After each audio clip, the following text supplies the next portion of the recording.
The Second American Civil War, Prologue, The Seeds of Conflict. In the years leading up to the Second American Civil War, the nation became increasingly divided. Economic disparities, political polarization, and social unrest reached critical levels. The final straw came when a controversial election led to accusations of widespread fraud and corruption.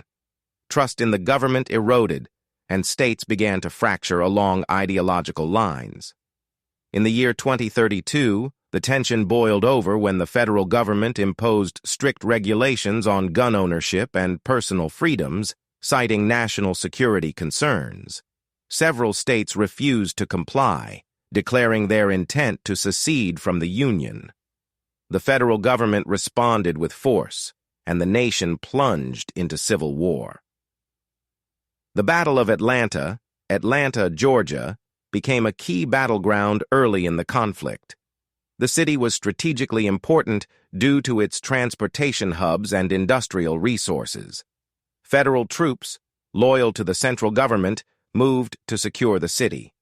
Meanwhile, Confederate forces, composed of state militias and volunteer fighters, prepared to defend their territory. Lieutenant Colonel Sarah Thompson led the Confederate defense. She addressed her troops from the steps of the Georgia state capitol. Men and women of Georgia, we stand on the precipice of history. Our fight is for our rights, our freedoms, and our way of life. The federal government seeks to control us, but we will not bow. We will fight for every street, every building, and every inch of this city. Let them come. We will show them the strength of our resolve. Federal forces launched their assault at dawn. Helicopters filled the sky, dropping troops and unleashing a barrage of rockets.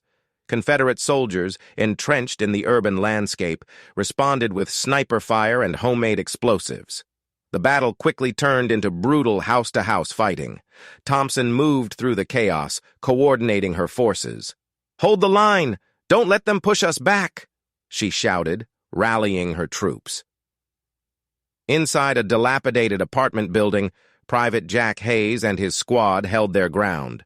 Bullets ricocheted off the walls as they exchanged fire with federal soldiers across the street.